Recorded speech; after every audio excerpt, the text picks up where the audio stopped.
community. We find it's really true that we're a city of neighborhoods.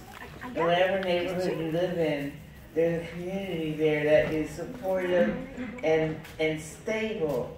Even if there are derelicts around, they're the same derelicts every day. If they come around, like, we had one derelict, or I shouldn't call him that, I should call him deplorable. We had one creature in my old neighborhood who would apparently go to jail in the wintertime and come back in the spring. And he came back every spring like clockwork. And I said to myself, this is going to be a routine. He needs to figure out something else. But anyway, I know that I lived in Old City, and I had friends in Old City. I worked in the Art Sanctuary, which is a phenomenal organization that supports Black and Latin artists and women artists. I worked for the library and the African American Museum. There are all these different places that sustain us, that are here for us, that I lavished in these organizations and these things that could give me a sense of. But the Marcus Garvey group met at the African American Museum.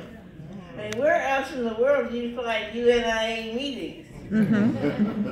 So there is a sense of history there that is not just for the white people. We have a history of our own that is specific and that is carried among us, even though all we do is get on the bus with that certain sway and swagger that we have.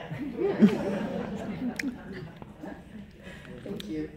So your new book is called Wild Beauty, and it's selected in new poems. Mm-hmm. And I noticed right away that it's different from some of your other collections because it's completely a bilingual collection. Yes. Why was it so important for this collection to be both in Spanish and English for you? Because I thought it was important that somebody acknowledged that we're a bilingual country. Yes. Yes, that's right. And in addition to that, I have this obsession with meeting up with all the other black people in the hemisphere who are related to me. Because it's by happenstance that my people got dropped off in Charleston. But my cousin may have been taken to Salvador or to Cartagena. And my bone marrow match might be in Brazil. But I don't know because we were separated.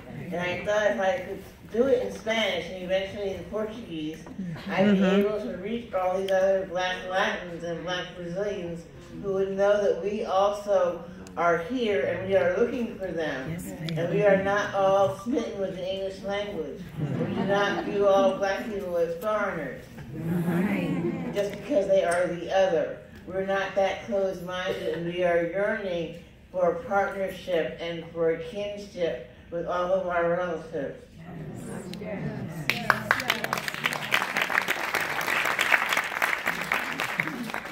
You've lived through many major social movements in this country. You were part of the integration of schools in the South. You lived through South African apartheid. What's different about today? What's the same that you're seeing in our world? Well, we're living in the revenge of the poor white trash. Wow.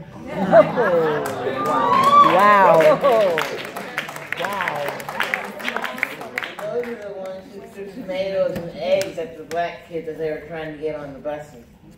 And those are the ones who didn't want to stop sending money and goods to South Africa.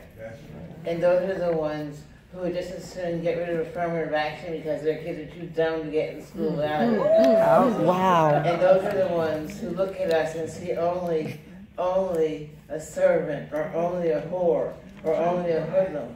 And those are the ones who look at us and think, what are they doing here? Why don't they go back where they came from?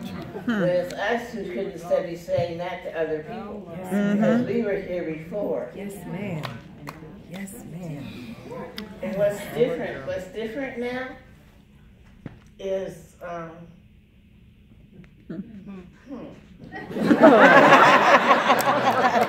Wow. You have to rephrase that or something. I can't come up with an answer. Yeah, I'll rephrase it a lot. Maybe Where do you see the hope? In the black people. I see the hope in our clarity about what's going on, and our clarity about what we see happening to us and to the other Americans who may not have been as clear about what's happening to us. Mr. Trump, or what his name, is destroying the last 50 years of the civil rights movement, of the women's movement, of the bilingual movement. He's taking away rights that we thought we had gained 75 years ago. He is ruining even the armed forces. I mean, Harry Truman insisted that the armed forces be totally integrated, and this man idea he should get rid of transgender people in the army when they are half the army. Hello. So he's destroying institutions that we depend on and that depend on us. He's destroying institutions that we are a part of, and therefore he's destroying parts of our very lives. And we have a clarity about that, I think, that escapes other parts of the population. Wow. Who lit this fire? I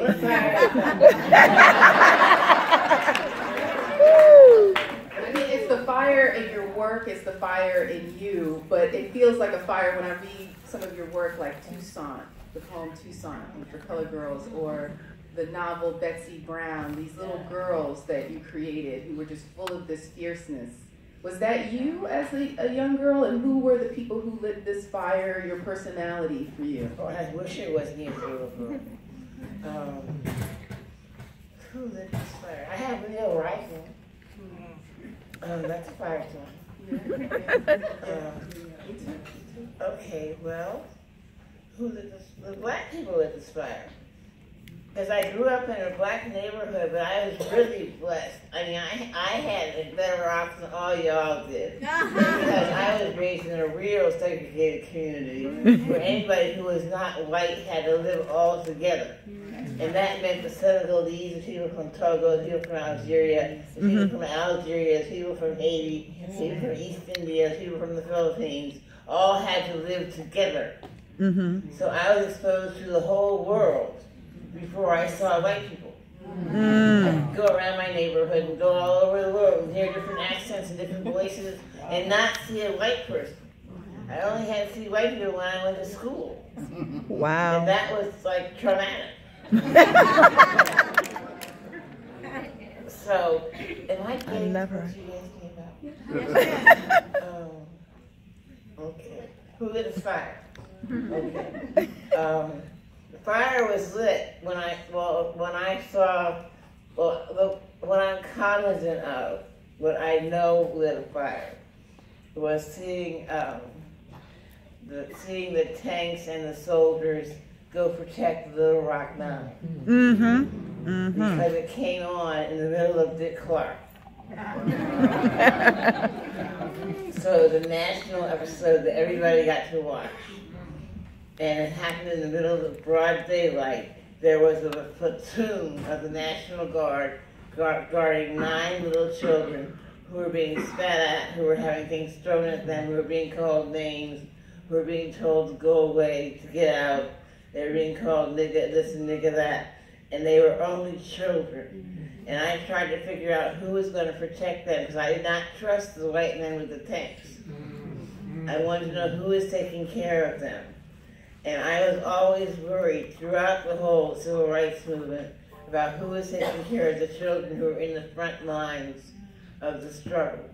And I know Martin Luther King had a tactic there, that we should go with those who are the most innocent among us.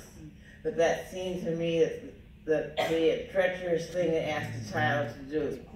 That's an awful way for a race to pay its debt. And so I was worried about those children. And that's where I think the fire came from. I wanted to do something to protect the children, and I always have had this need to do something for the black people, because we have to do something for ourselves, because we're being attacked continuously. Is that it? Yeah. So as women writers, we often get asked this question, how did our motherhood, or how did having children affect your writing? And I'm wondering, how did writing, being a writer and an artist, affect your motherhood or your grandmotherhood? Well, my granddaughter's here, aren't you, Harriet? She just stepped out. She stepped out? Harriet stepped out on me? Oh my God. Well, anyway, her name is Harriet L. Ntozake Shange. That's her name. That's her whole name. It's very long. I told my daughter that I won't remember all that. But anyway, that's her name. And how did it affect me? It made writing more disciplined because I had to set up a schedule that would adjust to the schedule of the baby sleeping and eating and getting changed and feeding at the breast, and all of this requires timing. And so I had to set up times when I could write, which I was not accustomed to doing. I was used to getting up and writing whenever I felt like it. But when you have a child, you can't necessarily do that. So I would divide the day up, like we have culture hour, and I would play music and dance with her. Then we would have dressing and washing time. Then we would have walking time. Then we would have lunch. Then it was time for baby to take a nap. And mommy would then write from 1 to 4. And at 4 o'clock it was time to go swimming. And after swimming it was time to nurse. And after nursing it was time to eat my dinner. And after that it was time for baby to go to bed. And then mommy wrote from 7 till 10 or 7 till 11. And so it made me block out times to read. Not to read, to write, I'm sorry. I didn't get much reading done. But it made me more disciplined, and it made me care more about stories I heard about women and children. I had written about women and children before, but when I had my child, I had a different kind of response to stories about women and children and to my observations of women and children in my life. And so I was very keen on my observations about that. And I was also very keen on my observations of the men associated with these children. And the men and the women chose to be associated with the children. And I was very concerned about what was going to happen to them because I saw them going into schools where they got less creative and less enthusiastic and less obedient and less respectful. And I didn't understand how education could do that to a child if it was education. And so I took my daughter out of the public school, which I didn't want to do, but they lost my child. She called me from the school and asked me to bring her medicine. I got to the school to give her medicine, and I looked all in the classroom, there was nobody there. And I said, she just called me from the school and told me she was here. So she's here somewhere. And the woman said, well, that class has gone to the museum. And I said, well, they may have gone to the museum, but my child is here. Because she just called me, and I walked over here with this medicine, where is my baby? And so I finally found her, and that was a week before I moved her out of that school and put her somewhere else. But in an education system that loses our children instead of helping them find themselves, I was very suspect and very disappointed and very angry. So I wanted to write poems that would inspire mothers, that would make us feel like we could take care of ourselves and fight for our children, and prepare a world that would be able to sustain them. Like somebody asked me, what did I want for Harriet? I would like to have clean air for Harriet. I would like for there to be clean water. And none of the things that this jackass is doing are going to assure us of that. And that's why I'm saying that we have been 50 to 75 years behind schedule. We were approaching a kind of a plateau where we begin to differentiate and make delicate decisions. All that has been bludgeoned away. And we have to start almost from scratch again. But that's why they say la lucha continua, or the struggle continues, because we have to start wherever we have to start from. And as much as painful as that is, and as tedious as that is, it's simply a statement of fact. We have to start from where we are.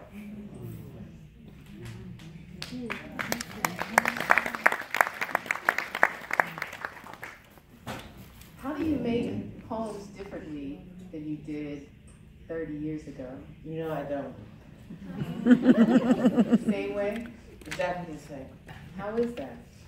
Well, I'll hear words going on in my head, and then I'll have to write them down. I found that I can't work with tape recorders or those machines that you talk into and then it writes them down. I can't work with those either. I have to either write it and have the visceral feel of paper and pen, or I have to type it and see it. Even though I don't like computers, I have been dragged into the 21st century and I do address that issue. I have to use a computer, so I do.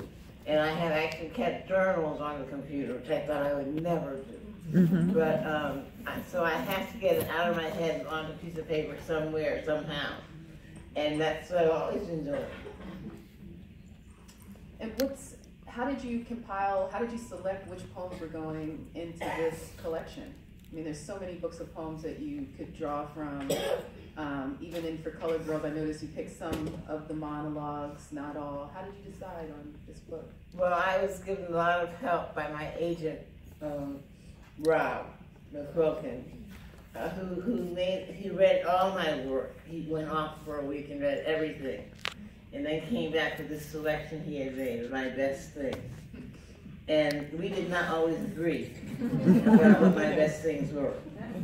And so I would sometimes say, well, I don't like that so much, but I'd rather have this one in there. And he would say, oh, are you sure? I'd say, yes, I'm sure. And so we would change them. And so there are poems in there that Rob did not plan to be in there. But I planned for them to be in there. And so there are poems in there that I liked. So he picked some and I picked some. And then we had new poems that I had started writing again after a 7-year hiatus because of my illness. I had neuropathy. I have neuropathy. And so I don't have use of my hands in a functional way. And so it took me 7 years before I could write anything because I had to learn how to walk again and how to stand up. I was concentrating on rehabilitation, not poetry. Right. And so when I finally started to write in February of 2016, I have all those new poems are in there. So the really new poems are in there along with the really old poems, some of which I wrote before For Colored Girls. Some that were supposed to be in For Colored Girls and got pulled out. And so you don't know about those poems. And that's how we picked them. So I have one more question, and then we're gonna launch. I'm gonna get a chance to read some poems, and then we're gonna hear from you. So I guess my last question could be anything, but I guess I want to know, what do you think is the role of the artist today and going forward, and in particular, if you want to talk about the Black artists? They haven't asked the Black artists that question ever since there were Black artists. What is the role of the Black artist? And I think at this point we can say generationally we're tired of answering that.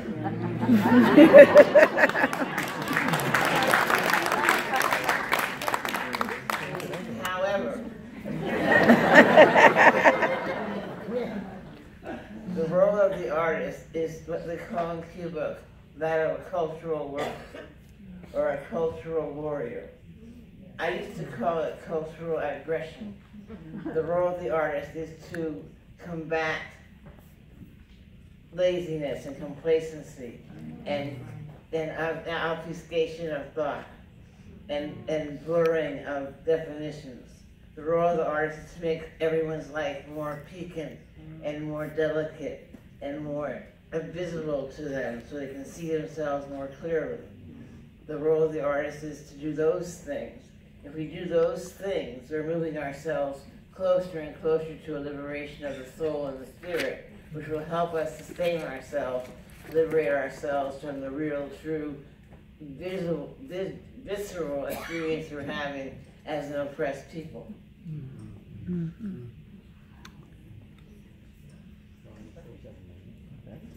You're welcome.